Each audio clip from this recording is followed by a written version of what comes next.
Automobile की जानकारी पाने के लिए क्लिक कर दीजिए इस लाल कलर के सब्सक्राइब वाले बटन को और बेल आइकन को भी जरूर क्लिक कर दीजिए नोटिफिकेशंस को सबसे पहले पाने के लिए। नमस्कार दोस्तों, मैं हूं चेतन बोला और आप देख रहे हैं यूट्यूब चैनल भूला मैक टेक। आज जो हम डिस्कस करने जा रहे हैं वो है सब कुछ इलेक्ट्रिकल सिस्टम। एक ऑटोमोबाइल के अंदर कैसा इलेक्ट्रिकल सिस्टम होता है उस सब के बारे में, क्या मेन कंपोनेंट्स हैं इसके और कैसे कैसे क्या कंपोनेंट का क्या रोल है इसके अंदर और क्या सर्किट रहता है इस ऑटोमोबाइल के अंदर इलेक्ट्रिकल सिस्टम का, इस सब के बारे में बात करेंगे। तो प्लीज इस वीडियो को देखते रहिए और अगर आपको लगता है कि आपको इस दोस्तों के साथ शेयर करना चाहिए तो प्लीज इससे अपने दोस्तों के साथ भी शेयर कर दीजिए। और आपने अभी तक चैनल को सब्सक्राइब नहीं किया तो प्लीज अभी के अभी चैनल को भी सब्सक्राइब कर दीजिए।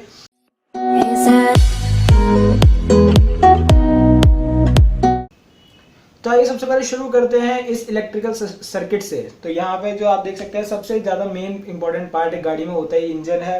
तो ये इंजन है, इसके अंदर से 5 वायर्स निकल रहे हैं क्योंकि इसके अंदर एक ऑल्टरनेटर लगा हुआ है। जो ऑल्टरनेटर है उसके अंदर से 5 वायर्स जो निकल रहे हैं वो एक ब्लू और व्हाइट, एक ब्लू वायर होगी उसके अंदर व्हाइट कलर के बैंड्स होंगे, या फिर एक रेड वायर होगी उसके अंदर ब्लैक कलर के बैंड्स होंगे। दो तरह के तार होंगे। उसके अंदर ग्रीन वायर आएगी वो ग्राउंड की जाएगी और जो येलो और व्हाइट कलर की वायर होगी वो रेक्टिफायर में। जो रेड और ब्लू वाली वायर थी वो हमने सीडीआई में दी होती है। तो ये जो सीडीआई होता है, सीडीआई के बारे में भी हम इसी वीडियो में आगे डिस्कस करेंगे क्या होता है सीडीआई, कैसे काम करता है। उसके जो सीडीआई है ये करंट सप्लाई करता है इग्निशन कॉइल को। जो इग्निशन कॉइल है उसका जो करंट आता है ये आपका जाता है हमारे स्पार्क प्लग के अंदर।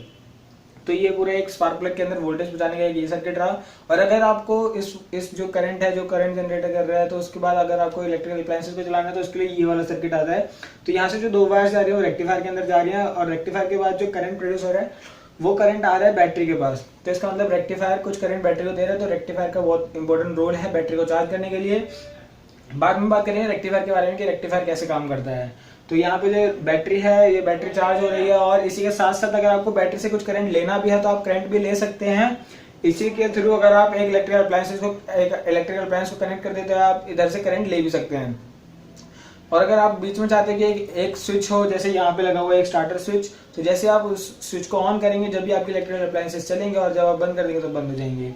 अगर आप बात करें कि किल स्विच क्या है, तो किल स्विच है आपका एक गाड़ी को ऑन या ऑफ रखने के लिए। अगर आप एक गाड़ी को ऑफ करना चाहते हैं तो आप उसकी अगर स्पार्क प्लग को ग्राउंड दे देंगे तो उसके अंदर जो वोल्टेज है वो डायरेक्ट वोल्टेज ग्राउंड को चली जाएगी और जो स्पार्क जनरेट होने वाला था स्पार्क प्लग में वो स्पार्क जनरेट नहीं हो पाएगा।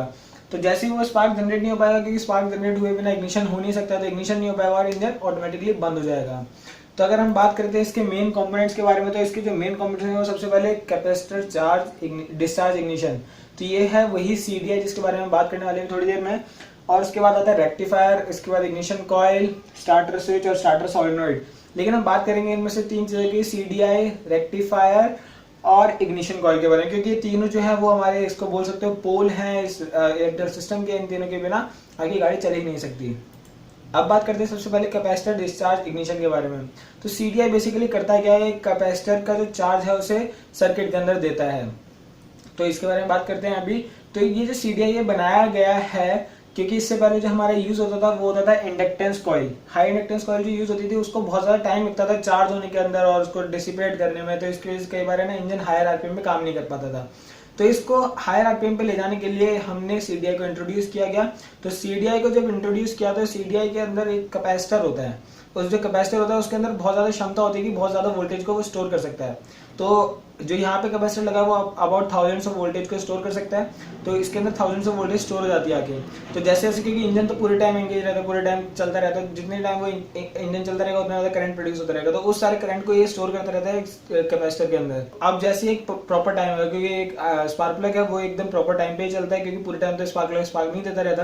तो जब भी कंबशन स्ट्रोक आता है तभी आपका जो स्पार्क प्लग है उसके अंदर इग्निशन होना चाहिए, स्पार्क प्रोड्यूस होना चाहिए। तो उसी टाइम पे जैसे आपका स्पार्क प्लग के स्पार्किंग का टाइम आने वाला है उसी टाइम पे आपका सर्किट ऑन हो जाता है। जैसे आपका सर्किट ऑन होता है उसके बाद ये इतना सारा जो थाउजेंड्स ऑफ वोल्टेज ने स्टोर करके रखा हुआ ये उसको दे देता है इग्निशन कॉइल को। अब बात करते हैं इग्निशन कॉइल कैसे काम करता है। इग्निशन कॉइल एक हाई वोल्टेज ट्रांसफार्मर बोल सकते हैं क्योंकि इसका काम ही ये है कि ये एक जो लो वोल्टेज आ रही होगी उसको बहुत ज्यादा हाई करने वाला है। इसके अंदर 2 कॉइल्स हैं, एक प्राइमरी एक सेकेंडरी। तो जो प्राइमरी है वो उसके अंदर कुछ कम टर्न्स होंगे और जो सेकेंडरी है उसके अंदर जो प्राइमरी के उसके 100 गुना तक के टर्न्स होते हैं। तो इसका मतलब ये जो वोल्टेज इसके अंदर प्राइमरी के अंदर आने वाली है उसको 100 गुना तक कर देने वाले हैं। क्योंकि अगर आपने ट्रांसफार्मर के बारे में कभी पढ़ा है तो ट्रांसफार्मर क्या करता है, म्यूचुअल इंडक्शन के प्रोसेस पे काम करता है। तो क्या होता है कि जैसे जैसे प्राइमरी में वोल्टेज बढ़ता जाता है उतने ही गुना उसके अगर टर्न्स के साथ साथ आपका वो बढ़ता जाएगा, उसके आउटपुट वोल्टेज बढ़ता चला जाएगा। क्योंकि यहाँ पे जो आपका जो करंट इंड्यूस हो रहा है इसके अंदर म्यूचुअल इंडक्शन होता है दोनों कॉइल्स के बीच में, तो जितना ज़्यादा वोल्टेज प्राइमरी में लगा होगा उसके अगर आप टर्न्स के रेशियो से मल्टीप्लाई कर देंगे इन दोनों के, तो आपका आउटपुट वोल्टेज आपको मिल जाएगा। तो यहाँ पे बेसिकली हो क्या रहा है कि यहाँ पे प्राइमरी के अक्रॉस आपने 1000 ऑफ वोल्टेज दे दिया है, तो जैसे 1000 वोल्टेज इसके अंदर आएगा तो सेकेंडरी में उसी के 100 गुना वोल्टेज हो जाने वाले, क्योंकि जो टर्न्स है वो लगभग 100 गुना ज्यादा है प्राइमरी से। तो इसका मतलब यहाँ पे अगर, क्योंकि यहाँ पे 1000 ऑफ वोल्टेज हमने स्टोर किया था, तो 100,000 ऑफ वोल्टेज तक यहाँ पे मिल सकता है हमें आउटपुट में। तो यहाँ से जितना भी 100,000 ऑफ वोल्टेज हमें मिला है, इसको ये क्योंकि ये जो हमारी इग्निशन कॉइल है ये आगे कनेक्ट होती है उससे स्पार्क प्लग से जाके, तो ये 100,000 ऑफ वोल्टेज आपको स्पार्क प्लग को दे देती है। तो स्पार्क प्लग के अंदर जब इतना ज्यादा वोल्टेज आता है तो स्पार्क होना पक्का है। तो यहाँ पे क्या होगा, इतना ज्यादा वोल्टेज जैसे स्पार्क प्लग के पास जाएगा वहां पे आपका इग्निशन हो जाएगा। तो ये जो पूरी साइकिल है, एक तरफ से वो चार्ज हो रहा है, उसके चार्ज होने के बाद वो उसको डिस्चार्ज कर रहा है और ये सब कुछ हो रहा है, ये सारा कुछ मिली सेकेंड्स में हो जाता है। क्योंकि आपको पता है इंजन बहुत ज्यादा हाई आरपीएम पे चल रहा होगा, तो स्पार्क कितनी सी देर के लिए चाहिए होगा, तो इतनी सी देर के लिए स्पार्क चाहिए, इतना ज्यादा स्पार्क चाहिए, इतना ज्यादा वोल्टेज चाहिए। तो ये सारा कुछ बहुत जल्दी जल्दी होना चाहिए, क्योंकि उसे बार बार कुछ मिली सेकेंड्स के अंदर ही आपको स्पार्क देना पड़ेगा स्पार्क प्लग को, जिससे कि आपका इंजन पूरा अच्छे से काम कर सके। तो इसलिए जितनी जल्दी जल्दी स्पार्क दोगे उतना अच्छा आपको उतना ज्यादा हायर आरपीएम पे ये आपका जा सकता है। CDI का इसीलिए यूज किया गया क्योंकि उसको इतना ज्यादा चार्जिंग के लिए टाइम नहीं चाहिए, क्योंकि कैपेसिटर है वो बहुत जल्दी चार्ज हो जाता है, इसलिए CDI का यूज किया गया। पहले एक इंडक्टेंस कॉइल यूज होती थी, इसलिए उसको हटा दिया गया। अगर हम बात करते हैं रेक्टिफायर के बारे में, तो रेक्टिफायर एक बहुत इंपॉर्टेंट इसका कंपोनेंट है, क्योंकि रेक्टिफायर क्या करता है, क्योंकि जो ऑल्टरनेटर जो हमारा लगा होता है इसके अंदर इंजन के अंदर, वो AC करंट को प्रोड्यूस करता है। तो इस AC को DC में कन्वर्ट करने के लिए रेक्टिफायर को यूज करते हैं। तो ये जो रेक्टिफायर है वो इतने ज्यादा DC मतलब जो AC वोल्टेज आ रही है उसको पूरा DC में कन्वर्ट करता है। तो मोस्ट ऑफ द रेक्टिफायर यही काम करते हैं, लेकिन इसके अंदर एक रेगुलेटर और लगा होता है, क्योंकि जो AC वोल्टेज आ रही है आरपीएम के साथ साथ वो बढ़ती चली जाती है, तो उस वोल्टेज को कंट्रोल करने में जरूर, क्योंकि ज्यादा वोल्टेज अगर आपका DC में मिल गई तो आपका हो सकता है बैटरी ओवरचार्ज हो जाए, या फिर जो आपके इलेक्ट्रिकल सिस्टम है वो जल जाए, गाड़ी में आग भी लग सकती है। इसलिए हम क्या करते हैं कि एक रेगुलेटर लगा रहता है, उससे क्या होता है कि आपके वो मॉनिटर करता रहता है कि जैसी ज्यादा वोल्टेज हो जाएगी वो सर्किट को ऑफ कर देगा। उसके बाद क्या करेगा कि जो यहाँ पे जो इसका लो वोल्टेज है, क्योंकि अगर लो वोल्टेज से अगर नीचे वोल्टेज चली जाए तो क्या हो सकता है कि आपका जो बैटरी है वो चार्ज नहीं हो पाएगी, और जैसे ही बैटरी चार्ज नहीं हो पाएगी तो आपकी धीरे धीरे करके बैटरी खत्म हो जाएगी, उसके बाद आपको गाड़ी को धक्का लगाना पड़ेगा।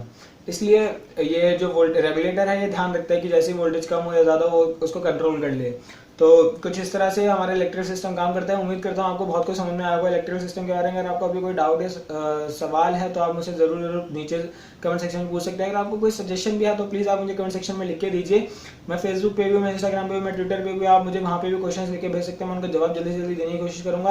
अगर आपने मेरा फेसबुक पेज अभी तक लाइक नहीं किया तो प्लीज फेसबुक पेज को जरूर लाइक कर लीजिए, क्योंकि काफी सारे नोटिफिकेशन मैं उसको देता रहता हूँ कंटिन्यूसली। मैं नई नई वीडियोस के बारे में पोस्ट करता रहता हूँ और कुछ चीजें भी कभी कभी डाल देता हूँ।